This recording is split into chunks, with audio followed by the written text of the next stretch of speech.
What's going on, ladies and gentlemen? Welcome back. This is Around the VLA. It's good to be back. This is season 4, episode 4. My name is Rob St. Clair, live from Chicago.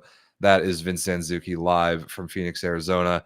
This is Around the VLA, where we talk about everything going on in the Volleyball League of America. And I think this is a good week for the show to be named Around the VLA because, boy, are we going to be around the VLA this weekend. We've got two different tier 1 regular season events going on in two different places at pretty much the same time. Plus, I think some tier 2 action going on, and there will be a lot of movement in the standings by this time next week. It's going to be a crazy week for us. I'm excited. This kind of happens to us just about every February, and that guy there, Vince Zanzucchi, is going to be sitting probably right there watching from his apartment in Phoenix while the West Division teams wait to get going for another week. But Vince, what's up, man? We got a little ball to talk about, but a lot of ball to preview. What's new in the VLA world from your side? The big thing right now is, we obviously the two tier 1 events. We don't have that often. Most times we intentionally separate those so we can feature the tier 1 matches and whatnot. But I think we have 4 full VLA events going on this weekend. I think we got 2 in Chicago, a tier 1, a tier 2. I think we got 1 in Kentucky going on, and then we have the one in Mohegan Sun. So it's really pretty eventful weekend right now. And you're going to see a lot of stories, a lot of fluctuation in the standings, like you said, and and this is a pretty defining event considering this is the second.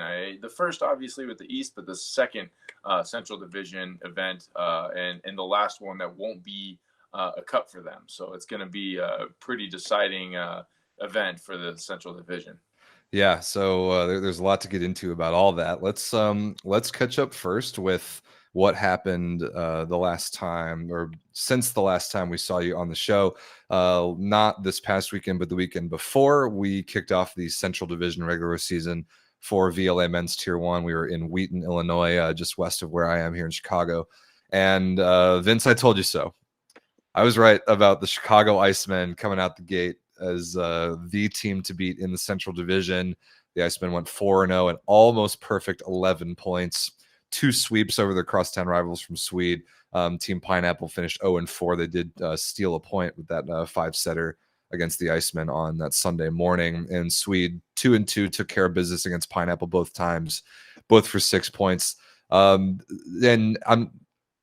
Don't let these results and these standings is the way they've shaken out, like a little, as there's a pretty clear 1, 2, and 3 team in the Central Division right now. Don't let that fool you, because there was some really good volleyball and some insanely competitive volleyball played that first weekend. In particular, that very, very last set of the event. If there was one piece of volleyball that I should tell people to go back and watch, it's that crazy long overtime. You see it there in match number 6. Icemen 3-0 Swede, but 36-34 in the third. I think that's the second longest set in VLA history, if I was looking at everything correctly. So plenty of drama, plenty of good ball played, but it is the Icemen who came out of there 4-0 and looking awesome. Let's start with them, Vince. What were your takes watching from afar on Faulkner's guys? The whole team looked great. I mean, typical Icemen, right? But Colin Merck, the guy, man, unbelievable. So I mean, there were so many times where guys, it seemed like, had a clear swing at court, and he picked it up. And I mean, just the way he controlled the back row, the way he controls the game as a libero is just remarkable. And I know he only played 3 of the 4 matches, but I mean, you could just tell, particularly actually the first day against Icemen, and it was against Pineapple. It was a 3-1 finish. And there was a couple times where some of their middles, like Harpenow, for example, I mean, he just blasts a ball sharp angle, and I mean that's a kill 100% of the time. And then Merck, he digs it. I've never seen him get dug like that before. And so, I mean, the guy just controlled the defense, controlled the back row, and I think that he was really the thing that made sure that Iceman really had control of the match at all times. Yeah, I mean, first team all VLA libero 2 years in a row for a reason. Colin Merck he's insane. He's such a difference maker. He makes things look both casual and crazy impressive, and at the same time, it's Yeah, he's really an insane guy to watch. If you haven't watched the Iceman play, well, you should. And I really like teams. I mean, there's so many good players that we feature all the time, but a guy like Merck and a guy like Andre Brown, who is also just as much of a difference maker as I kind of previewed on our last show in the middle for the Iceman, big man coming out of Canada. What's really fun with guys like that who are such difference makers at not necessarily like stereotypically difference making positions, middle and libero. Just next time you watch an Iceman game, just watch Merck. Don't watch the ball. Don't watch anybody else. Just take a couple of points and watch Merck, and just watch the way he like flies around the court and ends up being in places before the ball even gets there, and then watch how completely he scrambles opposing servers' brains because you literally can't serve him. Like you just can't do it.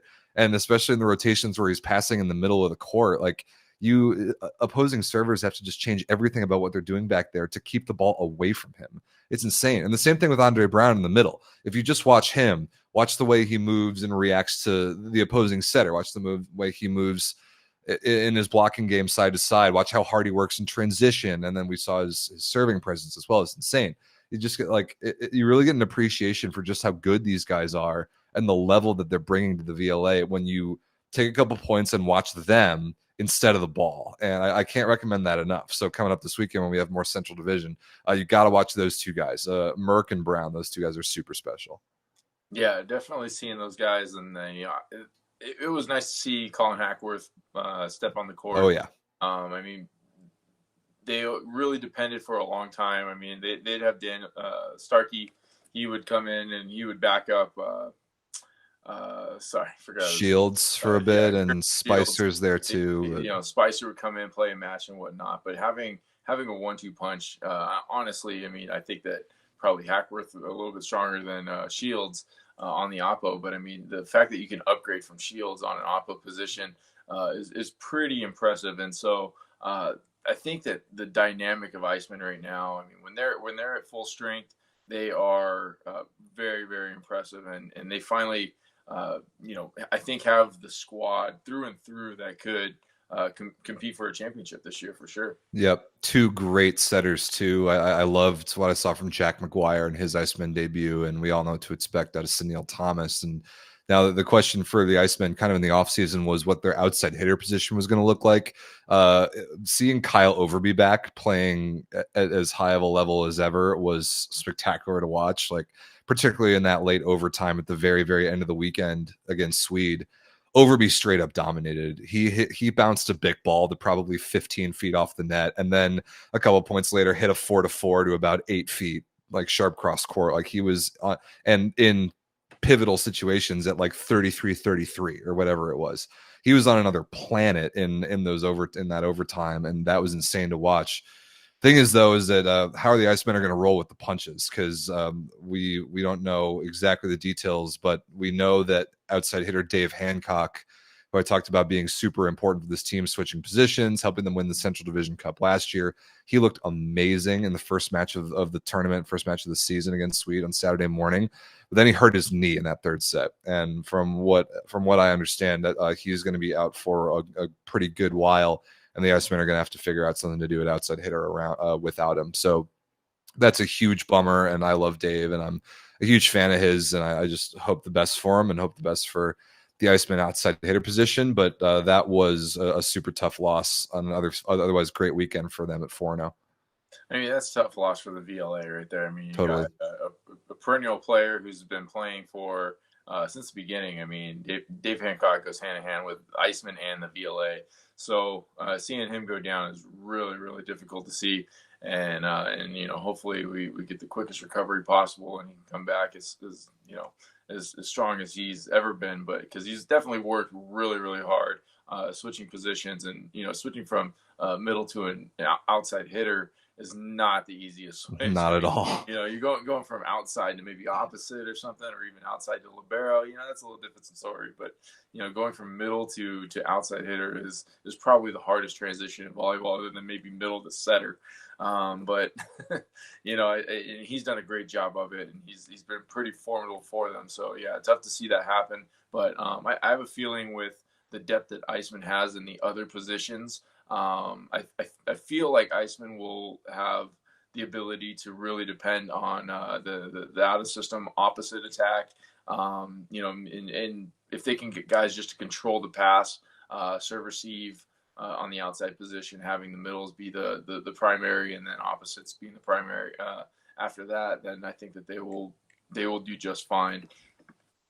We kind of saw that too. I think it was in that second match, Iceman against Team Pineapple on that Saturday, when you saw Tim Faulkner and Dan Starkey be the two outside hitters for the Icemen, and it was cool to see Faulkner switching positions as well. We talked to him on the broadcast in the match afterwards, so go give that a listen. But that was exactly their strategy in that match, because Tim will be the first one to tell you that he's not the most point scoring outside hitter of all time, but they chucked a lot of balls to Colin Hackworth that game, and it went pretty darn well for him. He really racked up some stats. So that's exactly the strategy for the Icemen. If they're a little thin on the left, you've got awesome opposites, feed them. Perfect strategy. And they've got setters who can feed the ball into the middle from weird places. So yeah, we'll look to see that on display again this weekend. We'll talk about the matchups coming up a little more, but I want to talk about Swede as well, because I know they went 2-2. I know that they weren't able to take a set off their crosstown rivals, even though they had 2 overtimes in there. But the level of ball that they played, I actually was really impressed by. Like if they keep that group and they keep that level of play up, which as it happens, they have an identical roster for event 2 compared to event 1, which is awesome to see. That level of consistency that they play with just now, they really looked like a playoff team to me. I think that the Icemen are just so good that it's such a difficult matchup. But I mean, I could see that particular Swede group, they might win the West Division the way they played right now if they were playing out there. They might win the East Division, depending on what we see from the East Division, depending on like what Team LVC looks like and what Boston and Northeast Force look like. But I think Swede got so overshadowed by how good the Icemen were that it was difficult to really put a finger on how good Swede was relatively. I honestly thought that they were awesome. Yeah, no, I thought that they played really, really well. I mean, and like you said, I think that if they weren't playing their first event, with Iceman and playing them twice, probably don't go 2-2. They definitely did a good job handling Team Pineapple, who I thought played really well against them as well. Yeah, but I thought that Swede definitely was on that next level, and I think that even comparable to Iceman, I think that again, you talk about consistency and whatnot, and Swede's going to continue to build. I mean, they got some new pieces and whatnot that they're going to continue to grow. And then after this weekend, when they finish up pretty much their division regular season play, they only have cups from here, which they're probably not going to see Iceman unless they see him in a semifinal or a final or something like that. So it's a really good opportunity for them to, if they can come out of this 4-4, maybe even 5-3 this weekend, I think that they are in a really good position to gobble up a bunch of points in the cups and put themselves in a position where they're probably going to make the playoffs. I was thinking the same thing, like 5-3. Like if Swede's able to go 3-1 in their home gym coming up this weekend, if they can steal a match from the Icemen and take care of Team Pineapple the way they did last weekend, like 5-3, that's got to feel pretty darn good going into 2 cup tournaments where you probably will gobble up a lot of points in like early round bracket games and that sort of thing. So I do think Swede's in a good spot. I loved Evan Lindley. I loved Isaac Sageman, 2 good opposites. I really liked all the outside hitters, really, like Austin Neese, Ethan Carroll, Ethan Klosak, Chris Bulava. Like all 4 of them had their moments. All 4 of them had big games. Like Carroll practically won a set single-handedly serving. Neese had good games against his old team, Team Pineapple. And then I like Jake Snyder's setting. I like pretty much all the middles. Jordan Smith came in and played great in a couple matches. So I think Swede's really good and are maybe flying under the radar just a bit because their crosstown rivals and the Icemen happen to just be spectacular. But yeah, we'll see what they can do this weekend. I was pretty impressed, and kind of the same goes for Team Pineapple. Even though they went 0-4, we've talked about some of their disadvantages. Like the Northeast Indiana is not even close to the quality and depth of volleyball pocket that Chicago is. And Team Pineapple just has a harder time pulling guys, and a much harder time pulling guys that can get in the gym together and practice. And I think that's the difference that we really saw early, is that Team Pineapple had needed several matches to kind of figure themselves out, while the Icemen and Swede had been doing that in the preseason for 3 or 4 months. And that's a massive difference. But the peaks for Team Pineapple were pretty high. I thought Jesus Serrano, their new setter, was really good. This Bryce Barrett, one of their new outside hitters, I thought was really good. I did not see any opposite production. That was definitely a problem. And the middle blocker position was a bit of a problem. But setter, wings, ball control, honestly, not bad for Team Pineapple. They're just kind of at a disadvantage. Thing, though, is for them, you cannot go 0-4 again. If they go 0-4 again this weekend, they are in major trouble.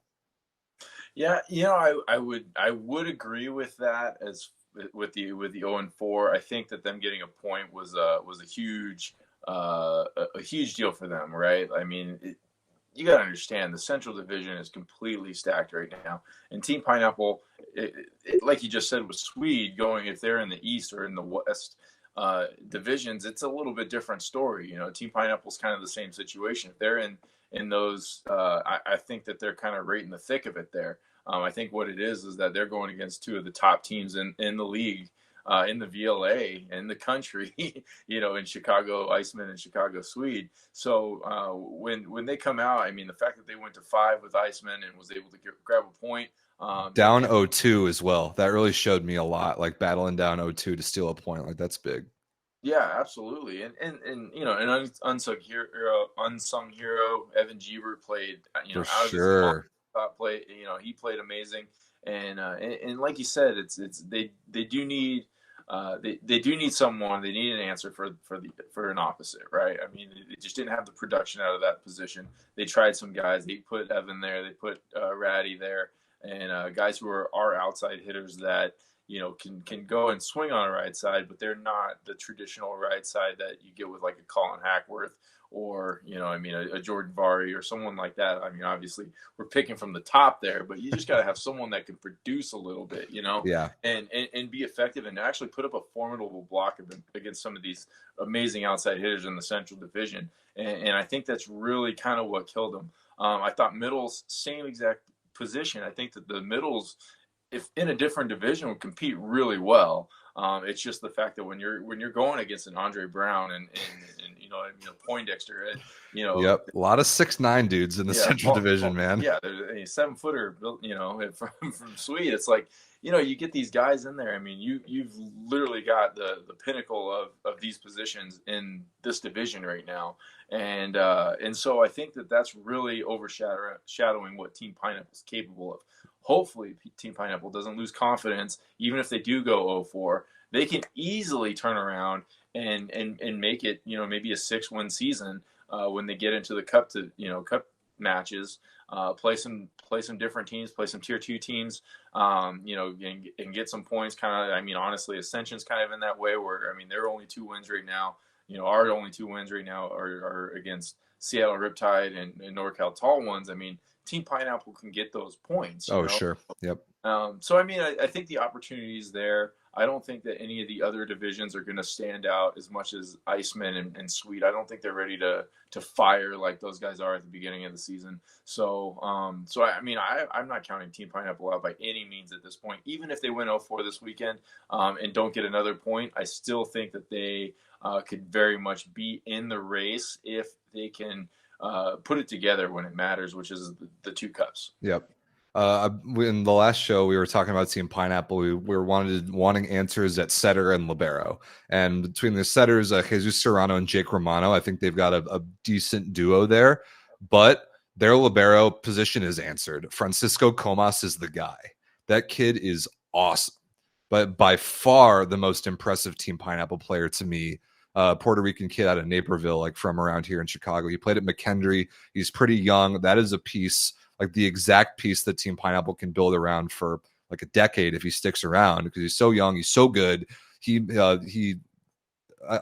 use the term difference-making liberos a lot. That Francisco Comas is a difference-making libero, and he'll be on the court for Pineapple again this weekend, and that just really made me feel better about watching them and the way he organized them in first contact in reception and defense was awesome to see. So I think that question is answered. Now the question is opposite, and it is possible. We never really know for Team Pineapple until like the day of, but it is possible that Bruno Amorim da Silva might be making an appearance this weekend, and that is the exact guy that they need to chuck some balls to on the right side and have him take 30, 35 swings a game and score 20 points and carry a team to a match win. Like that's exactly what Team Pineapple is looking for. So we'll see if Bruno can do that, but I really do think their libero position is answered. I was really impressed by this Comas kid. And that's one of the things when they didn't have Dryden last year. That was a big problem.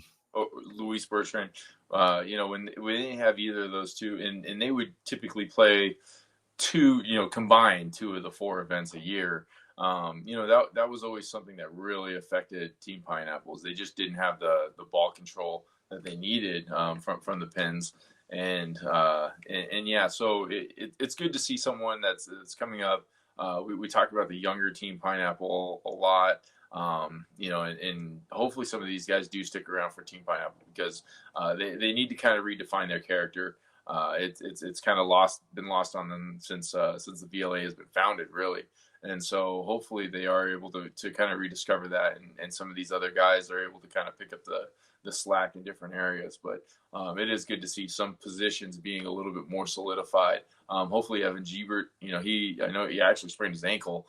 And then came back and played on it in the same match. That was amazing. But, you just never know. He could have been a balloon the next day. You never know. But hopefully, he kind of stays after it, because I know he was kind of he was in for some events, not in for some. Last year, I know he was directing Team Pineapple's Juniors Club last year, so I know he's got a lot going on. But if you can get consistency, that's what Team Pineapple needs, because that's what Swede has, and that's what Iceman have, and that's what Team Pineapple needs to be able to compete in the Central Division. Yep, I think that's well said. So it's about it for week 1 of the Central Division. We'll preview week 2 in a little bit. But Vince, I think before we jump into previewing the 2 events coming up this weekend, I want to catch up with some Tier 2 stuff, because there's been a good bit of Tier 2 movement since the last show that we did. First and foremost, I think in the Central Division, a thing to look at there up at the top is the Milwaukee Dive grabbing 4 points from the tournament that they hosted about a week and a half ago. They beat the Chicago Vibes, who's Swede's Tier 2 team, in the final of that event up in Milwaukee, and separated themselves just a little bit from the Kentucky Unicorns. And we've definitely got our eyes tightly on that race, but that's kind of Dive's first real action of the season. And obviously you see the crazy disparity with just how much Dive versus the Unicorns have played. But Dive is Dive, man. They were the favorite to win that tournament. They won that tournament. I think they're the best Tier 2 team in the Central Division. The question is, though, are they going to be the first one to get to 100? I think those are 2 totally different questions. Yeah, it comes down to this. Dive's going to grab 4 points. I think they grabbed 4 points in that tournament last weekend.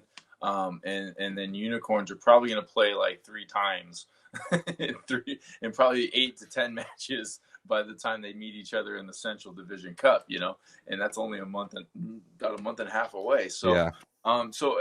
Good for Dive getting on it, and stepping up and playing. I think that we've kind of discussed, it's really going to come down to the VLA Cup. But the only factor will be is I know how active Unicorns are, and I know how active that area, the Bible Belt area there, is extremely active. By far the most active in the league. Yeah, it's insane how much volleyball is being played there. It's amazing. Them, all the way, pretty much the, Nashville, Tennessee, all the way up to Michigan right now. They are playing every single weekend. They're finding matches. They're putting it together, and they're playing nonstop. And it's fantastic for the league. It's amazing for the league. But what it does is it puts some of these teams. Dive. If it's head to head, Dive Unicorns in a match, I'm probably putting my money on Dive. Me too. However, when it comes to who's going to play, 7, 8 matches, who's going to score more points in the month of February, it's Unicorns, hands down. So they're playing this weekend, for example. Exactly. They're going to make up what Dive did, in that tournament last weekend. So, you just look at how active these guys are, and that's really the key to the success of the Unicorns, the success of a lot of these teams. I mean, you look at this bracket right here. You got villains right there. I mean, they've played 12 matches already. You look at the Beer City Brewers; they've played 13 matches. I mean, that's what's producing. I mean, Midwest Mac. Oh, they played 9 matches. Yeah, they only have 3 points, but I mean, they've had 9 opportunities, and they've played tournaments. So I mean, they've had opportunities to get points. And that's a lot of the reason why Midwest Mac is actually in the Central Division Cup, is because they are constantly playing, and they're constantly getting 1, 2, maybe 3 points an event, and really that's how you keep yourself in the discussion here on what's going to happen next. So I mean, it's going to come down to, like you said, probably Central Division Cup, or sorry, VLA Cup. When one of these two gets crowned, the first to promote out of the Central Division.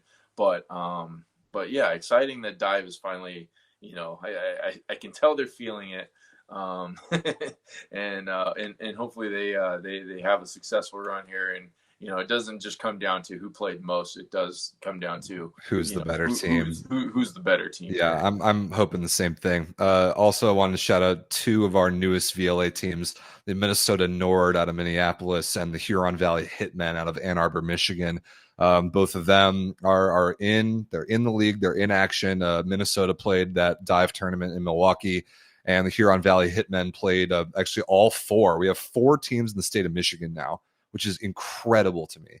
And they all played each other just this past weekend, like Beer City Brewers, Team Great Lakes, Midwest Mac, and Huron Valley Hitmen. I mean, I lived in Michigan for a couple of years. That the men's volleyball, the way that men's and boys volleyball is expanding in the U.S. right now is summarized perfectly by what's going on in Michigan. The state of Michigan is blowing up with boys getting exposed to volleyball at a never before seen rate right now, and it's fantastic to see. And I think that state has a lot of potential, and it's just cool that, like, I mean, four VLA teams in the state of Michigan is unbelievable to me. So shout outs to all of them. And again, if you have a team and you want to join the VLA, it is easy. It is pretty easy to get you in. It is pretty easy to teach you how everything works and get you playing matches as soon as possible. So don't hesitate to get in touch with the league if you have any interest, because you can sign up literally tonight if you have everything together. Yeah, I mean, impressive thing. I mean, we're pushing almost 50 active teams in the VLA for the men's division. I mean, it's just remarkable. And 48, I think. And well, that's just tier 2, correct? I mean, 40 tier 2, 8 tier 1, I think. Okay, yeah. I mean, we're right on the doorstep right there, and I know there's plenty more that are interested putting things together right now, and it's really exciting to see. But one of my favorite posts actually on Instagram, and obviously definitely go check out all the activity on our VLA Instagram. I mean, every team's just putting information out through there, and you can find so many highlights and clips, and I mean, activity just nonstop. And one of my favorite posts was I believe it was either GLVB or maybe it was the Brewers. But one of them put out a post saying, congratulating Mac, or thanking Mac for starting it all in Michigan. And you love those appreciation posts, because, Mac really was the one that, stepped up 2 years ago, I believe, pretty much put a team together out of nothing just to. Yeah, the 2022 VLA Cup. Yeah. And I mean, they went out there and, it was kind of like, it was really neat to see a team like that come out, because they represented a lot of what we were trying to do. I mean, we wanted to, and nothing against Mac, great team, good leadership. They're doing a lot for the VLA. They're doing, building the sport. But it was one of those things where it's like, at first you think of a team coming out of Michigan, and especially the location that they are. I'm not gonna lie, I don't even remember the name of it. Sorry, Parker. I mean, I think the club they're associated with is in Concord, which is in the middle of nowhere. Right. But they're kind of all of central southeastern Michigan, like that. Yeah, that's kind of my neck of the woods. Yeah, shouts to Parker Signs. He's done a lot for the league, a lot for that team. And yeah, I saw that same thing, that the appreciation between all those Michigan teams, although they definitely some rivalries there. The other thing that I loved was that all 4 of them were at a brewery in Grand Rapids just getting drinks together after the games. That is what it's really all about right there. I love that. Well, 100%, and you love the camaraderie, and that's For kind of what the sure. VLA is all about. I mean, you talk about rivalries and stuff like that, and I mean, I know that Rob and I are working on a huge rivalry section about the VLA, and We are. that will be presented soon enough. Once we compile all our information and have all our graphics made and everything like that. But one thing that goes into all these rivalries is that when it comes down to, all of us are in this for the greater good of volleyball. We're not in this because it's a hate relationship by any means. I mean, we're definitely here for the sport. We're here to create opportunities, and that's really the exciting thing. And that's pretty much what that post, I felt like, was all about. Is definitely showing appreciation to the team that started it in Michigan, which was the Midwest MAC. Yep. Awesome. But also Parker, if you're listening, I know I got a middle. He was first team All VLA. Jonathan Bishop. I will trade him for a washing machine for you. Just saying. I will send him straight up to Midwest. I'll send him straight up to Concord, Michigan. He knows it. I've told him many times. He's talked about it. We're in agreement. If you send that washing machine down to me, I'll have Jonathan Bishop on a plane right away. That would be the funniest trade in VLA history, and that would never be topped. He's basically Monix from semi-pro. Oh, awesome. All right. Anything else about Tier 2 you want to talk about? One thing, I can't believe I missed this. I want to talk about the women, because at that same week, let's go BB4. At that same Milwaukee Dive tournament, they had a women's division. Amazing event by Chandler North and the Milwaukee Dive, by the way. And Neva BB4, the second ranked team from last year's VLA Cup, at least as far as Central Division teams. I think they finished tied for third. They went up there and they won the tournament. They beat the Milwaukee Mayhem. I think they beat there were one or two other VLA teams. The Madison Embers, I'm pretty sure, were there. Yep. I think there's a new Chicago team in the works that we don't have in the system yet, but I think they were there as well. So yeah, shouts to Neva BB4 out of Northern Indiana. I think they're from like Elkhart-ish. With NIVA Volleyball Club. So congrats to them. It was good to see both men's and women's VLA ball being played in the same place again.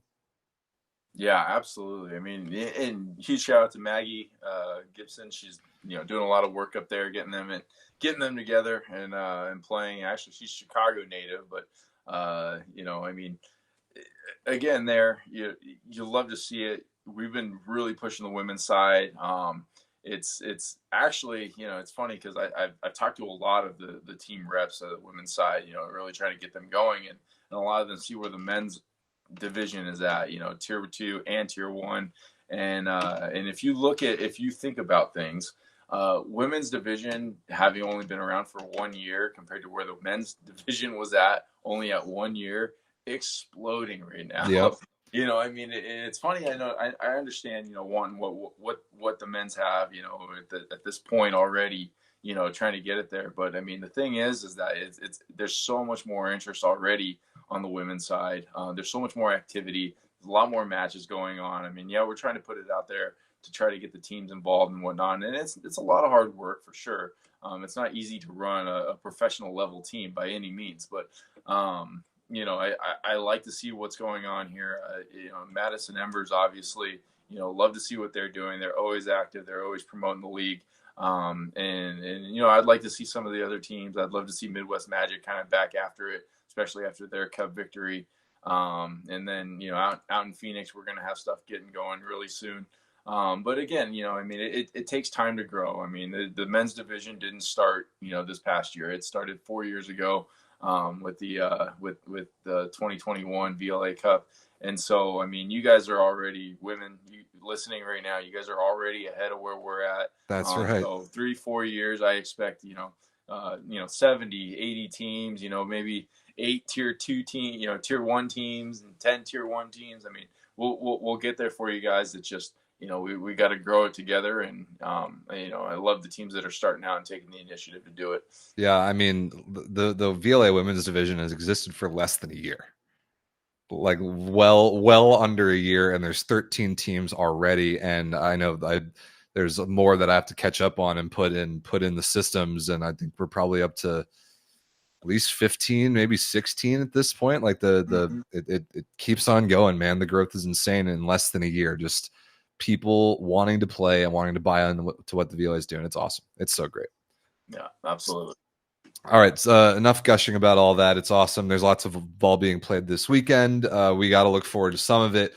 And finally, we get the last Tier 1 men's division in action. It's the East Division back at the Mohegan Sun Casino. I love this event. This will be our third year in a row there with one of the New England AAU Volleyball Juniors tournaments. They are awesome hosts. Mohegan is an insane facility. I'm so bummed that I'm not going to be there this year because it's awesome. Both the court section, like the convention center bit where the volleyball is actually played, but just the rest of that casino, it's like practically its own country. It's spectacular. So Mohegan's awesome, and I'm excited to get to watch the East Division. I'm excited to get some primetime volleyball on Friday night, and I'm excited for this is the only division I think in VLA history, Vince, at least of 3-team divisions, to have all 3 teams qualify for the playoffs. Remember that did happen last year. LVC won the league, Bounce finished second, and Force did qualify for the playoffs last year, even though they weren't able to make it.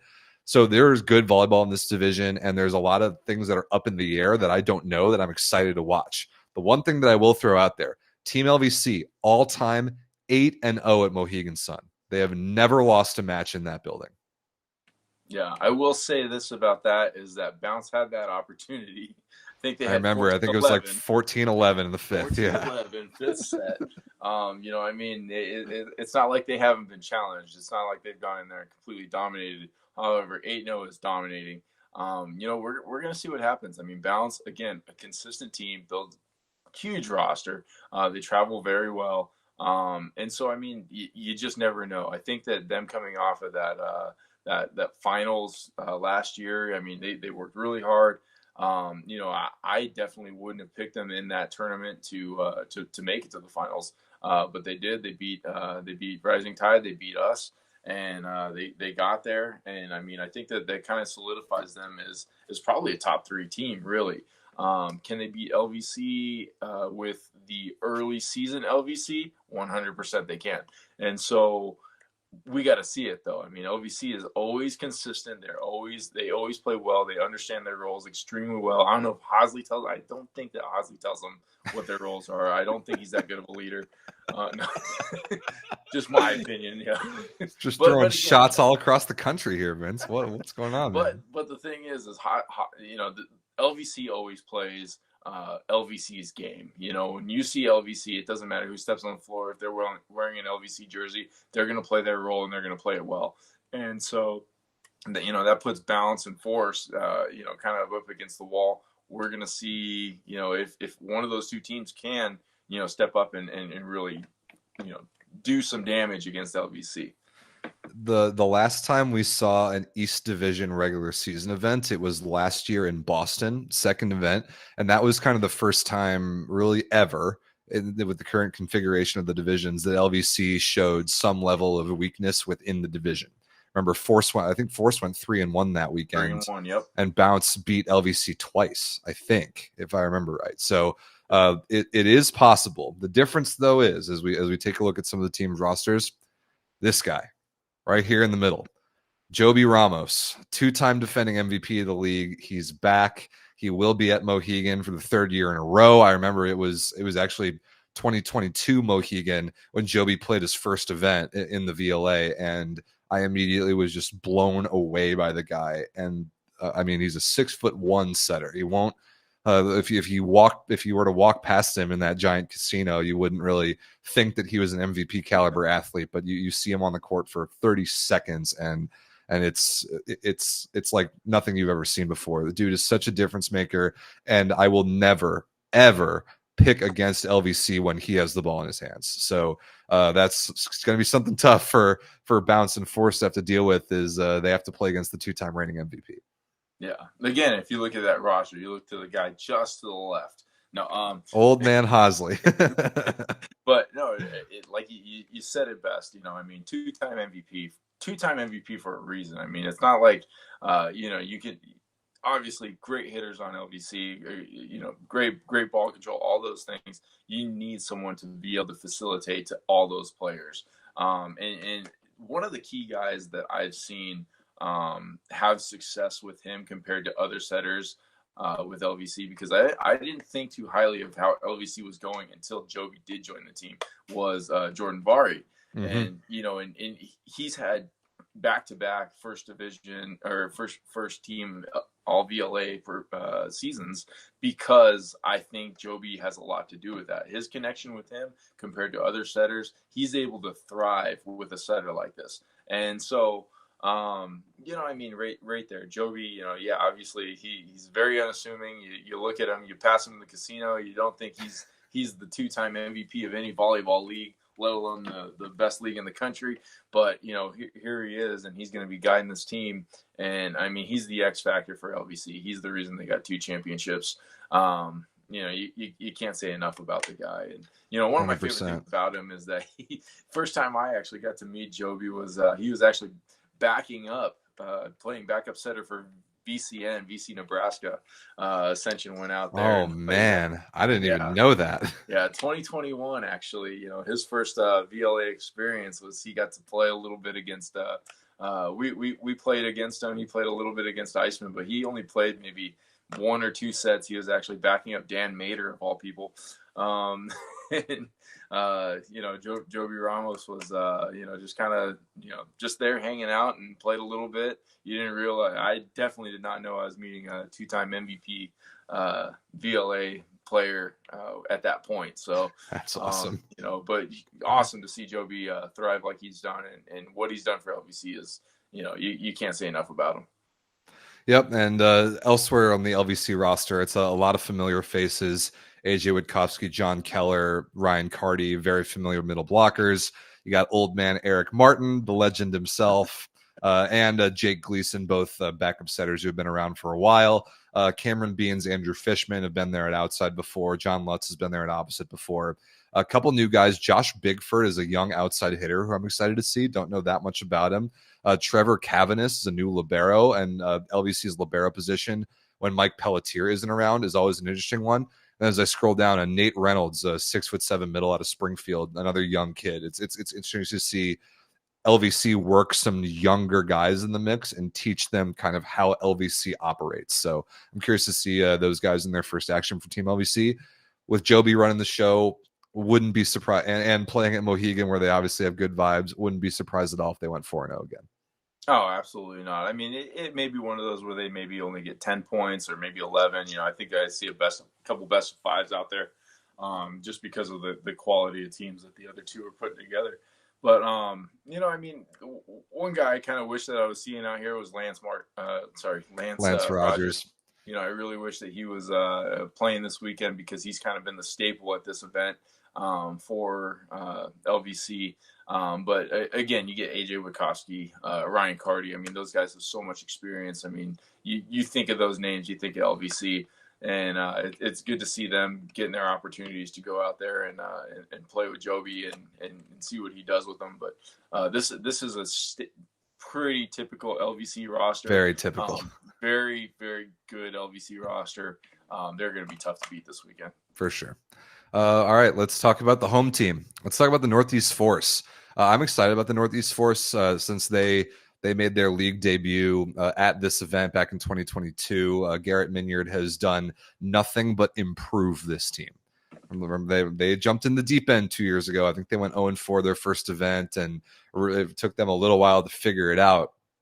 But they figured it out, and last year they went 3-1 at that event in Boston. They played great at the VLA Cup. They grabbed that last playoff spot narrowly, and now, especially now that Garrett and the Northeast Volleyball Club in southwestern Connecticut have built this new beautiful facility that they have, now they've got the guys in the gym, and that I think is a difference. That the one thing that LVC isn't able to do that much is get all the guys into the gym to practice together, just because they're so spread out everywhere around the East Coast.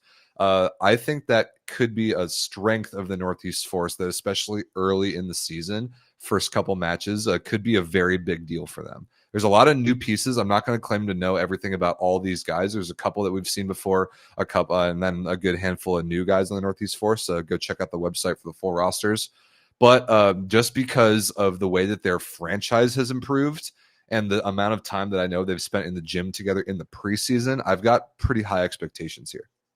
Yeah, you know what I mean? You look at an easy name right there, Steven Tarquinio, Yep. right at the bottom, middle blocker, second team All VLA last year. Him coming off the season that he had last year, I mean, he was a big difference maker. And you've been talking about difference makers in positions like that. Middle blocker. He's done a lot of good things for this club. And I think that he was a huge impact player and helped them make that qualification for the championships last year.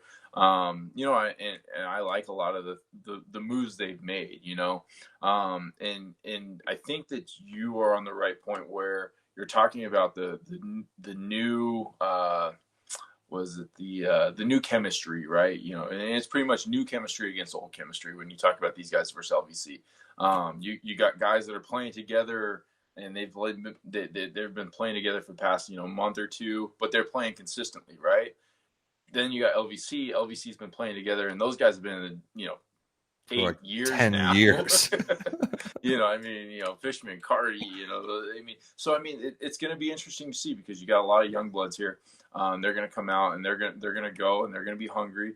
And it's going to be interesting to see how they do against that kind of experience, and it is going to be a test of, experience versus, the more lively players. And so, I'm interested to see how these guys, do this weekend because I like that LVC has kind of set the standard for the quality of volleyball that is required to play out of the East Division. And it's not like Garrett is just, good with being, second or third place. He wants to be, the East Division Cup winner. He wants to, he wants to be there. So, it's good to see that.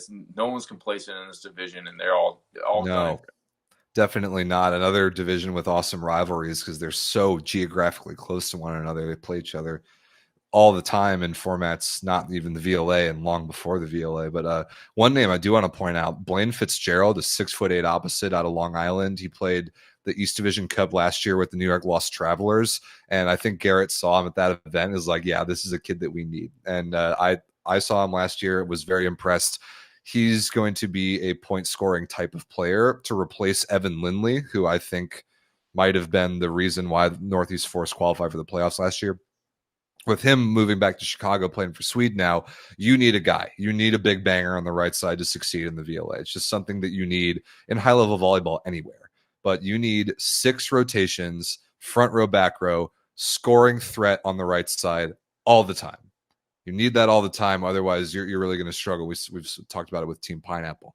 I think Blaine Fitzgerald can be the guy. So keep an eye on him. And speaking of guys that can light up the right side of the court, on looking at the Boston Bounce, you got Greg Woods. Greg Woods is a guy who, I mean, he's what, 6'2", maybe 6'3" on the roster. Touches easily as high, has the same height hitting window as like a Hackworth or a Shields or a Lindley or a Fitzgerald, or a Vari.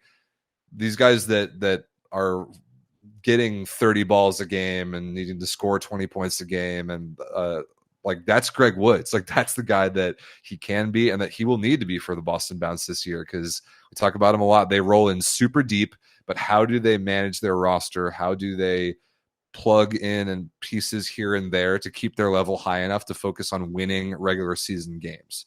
And I think that you're gonna see a lot of volleyball played by Greg Woods this weekend. If he played all 4 matches, I wouldn't be that surprised. Yeah, that was kind of one of the things. He came in last year, maybe in 2022, I think 2 years ago. Yeah, but he really wasn't as refined as he became last year. I remember, I think we played against him in the semifinals, or maybe to go to the semifinals of the VLA championships last year or 2 years ago. Ascension did, and I mean, we kind of slept on him. He had a good match. We weren't really concerned about him, but he played really well against us. And after that, I mean, I felt like last year he really took off. And I can continue to see that progression with him, and I agree with you 100%. He was kind of one of those things. You need a Jordan Vari on the team. He's got to be. You got to have that guy who can put balls away. Front row, back row, a guy who's not a liability. One thing though is what kind of serve is he going to bring? What kind of defense is he going to bring? Good question. I think that's kind of that X factor that Avari or Brian Lewis would have, where you kind of depend on that guy. Where a hard driven ball down the line past the setter isn't going to be an issue. Those types of things. Can Greg be that guy for Boston Bounce? I think he can. His work in the offseason will kind of prove that this season. But if he can step that up, you may have a contender for an East Division championship, because LVC plays for their team is for the championship, not for the East Division Cup or the East Division title. They're going for the championship. They don't even play for the VLA Cup. No, they don't. But that keeps that window open for Bounce to potentially do some damage this year. And coming off that finals finish last year, I can see them doing a lot of good things this year, and I think Greg Woods could be a key factor to that. I can see it too, especially because you bring back Jeff Vautrin, who runs the team, first team All VLA outside last year. 2 years in a row. He's awesome. Brad Borsay is awesome, and Ryan Love is very good too. It's like those three outside hitters right there, amongst a crew of others, like that right there can carry you through a regular season weekend. Question though is who's going to set this team? Because no Colin Ritter this weekend, first team All VLA setter last year, who was awesome. I love Colin's game so much. He won't be here this weekend. Certainly we'll see him later in the season, but going to be one of two guys, either Alex Raskin or Connor Adams. I've seen both. I like both guys. They don't have the long established connections with everyone in the Bounce gym the same way that Ritter does. So I'm interested in that position. I'm kind of interested in their middle blocker position too. No Skylar Kaufman yet. So who else are they going to put in the middle to try and stay in front of guys like Witkowski and Keller and Cardi on LVC and like Tarquinio and Deshaun Graham and like Ryan Thomas, like these guys for force. So I think if there's one issue I might see for Bounce right now, at least for this weekend, it might be in the middle. I think they could be exposed there a little bit. Yeah, and even with Kaufman there, playing, and Kaufman was kind of the guy who would really put Bounce over the top as far as a middle blocker. I felt like Bounce after Kaufman has kind of struggled for a little bit with that M2 spot, where I think the depth of the other teams would really take advantage of Bounce. It's really too bad that he's not going to be there. Or like you're saying, if he may or may not be there, but again, you got some great middles, established middles, in Cardi. You got Witkowski, who's got, I always like to say he's the fifth best middle in any match. Yeah, you really like chirping AJ in YouTube live chats whenever he plays. Top five middle in any match, But yeah, but the thing is, the dude is a fantastic blocker, and he's just a great player. He doesn't even have to be necessarily a great middle. There's better middles out there for sure, but just as a player, it's going to be interesting to see what they kind of put together here and how they compete against those guys, because you definitely have some All VLA talent from both sides, with Tarquinio and then with Witkowski and Cardi. So, if Bounce can put it together where they have their pins rolling, if Jeff is playing well, if Ryan Love is playing well. Ryan Love actually missed a lot last year. He did. And that's a factor for those guys, because when he's there, him and Jeff are arguably two of the best outside hitter combos in the league. So if you so is Borsay. Like you can't sleep on Brad Borsay either. He's like the high ball scorer for a left side, as good at that skill as anybody in the VLA. And him and Vautrin, I say, were probably an even better duo than Vautrin and Love, if I had to put it out there. So Borsay is for real. The Bounce 100% this weekend. They will be pin driven. If their wings, whoever at outside hitter and opposite in a given match, they will win or lose based on those players. Yeah, I agree 100%. Yep. So let's look at the schedule and just kind of let you know how this weekend's going to go. Like I mentioned, we got a primetime game Friday night, which is awesome. Um, Bounce versus Force there at Mohegan in Connecticut. Then Saturday, kind of afternoon into the primetime slot as well, which is actually kind of works out great. And we'll talk about the Central Division schedule in a minute. But you're basically going to be looking at just 12 plus hours straight of VLA volleyball, at least on Saturday. We got so much going on across the country, and we kind of occupy two different time slots there, which is cool. And then two matches on Sunday. LVC gets the doubleheader there against Force and Bounce before a certain football game kicks off on Sunday afternoon. So we'll definitely clear the runway for that. But that's the situation for Mohegan. If you want any more info on the event, definitely check out the website. It's all here. If you happen to be there, if like you have a kid playing in the juniors event or whatever, or if you're in Connecticut or even in Rhode Island, it's not that far. Make the drive, show up. We got ticket link in here, or you can watch all the matches here on YouTube, just like you're used to. But of course, the other piece of the puzzle this weekend is that we go back to Chicago, my home city. We go back to the Central Division and a very similar format, very similar schedule what we saw a couple weekends ago. Very similar teams. Iceman, Swede, Team Pineapple, sort of middle of the day on Saturday and a little bit earlier in the day on Sunday. All right here on YouTube. I will be there. I am looking forward to it. Vince, what are your picks for these two events? Like, I think there's a favorite going into each of these two events, but how would you say the records shake out for each of these two divisions? You can start with the East. Start with the East. I'm going to say that this is going to be a little bit more of a battle. And fault me for picking against LVC, but I actually think that LVC is going to go 3-1 this weekend. Okay. I'm not going to say who's going to beat them. I'm going to say they're going to go 3-1. I think that it's a shakeup between Bounce and Force on who's going to go 2-2. I don't think any of them are going to go undefeated, and none of them are not going to go home winless. So it's going to be a pretty good battle. I think that these divisions have definitely evened out over the years. The first year, it was a clear. You look at this right here, and it's 1, 2, 3. Yep. It definitely was not. It's definitely not that way anymore, especially early in the season when LVC doesn't have their overseas players back. So I don't think that this is going to be. I don't think anyone's going undefeated. I don't think anyone's going winless. So it's going to be. I think LVC though is going to go 3-1. Okay, I'll take LVC 4-0. I believe in Team LVC within their division. I believe in Team LVC at Mohegan. I believe in Joby Ramos.